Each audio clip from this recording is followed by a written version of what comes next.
spontaneous crap Yeah, on the spot. this is a trial test for you to see how quick you are on your feet. Yeah, we like spontaneous on the spot. Bang. Really live. Like live as live can be.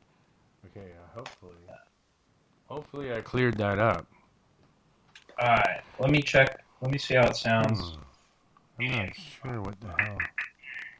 It looks like my levels are lower than usual. Oh man, it's still choppy, man. It's still choppy. Something funny going on here. Okay. Then the other option is I'm going to turn this computer right off. And literally, it's a forest, and they just knock down some trees, put a couple of roads in there, and they put a couple of neighborhoods in there. And then, but the back half of it, they weren't allowed to build for a while because it was considered a sacred Native American burial ground. But and there was a huge fight against it. This was back in the late '90s, and but eventually they got permission to build back there. And so the very there was a line, like you cannot build past this, but they ended up being able to.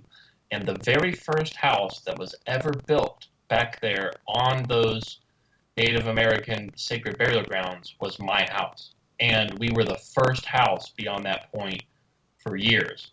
And I can sit here and tell you for hours about all kinds of paranormal stuff that has happened there. But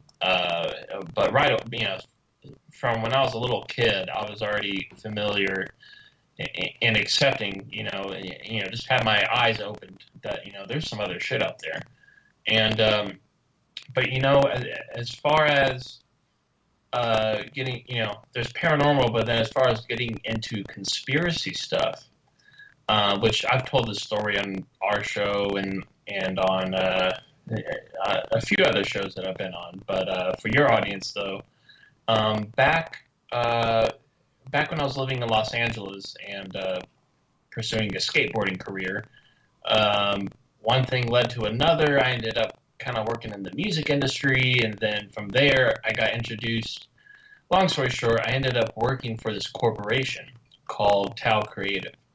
And at the time, this is back in 2009, 2010, they had 2 of the 5 people that developed artificial intelligence were with our corporation. We had at the time we had the best artificial technology around, and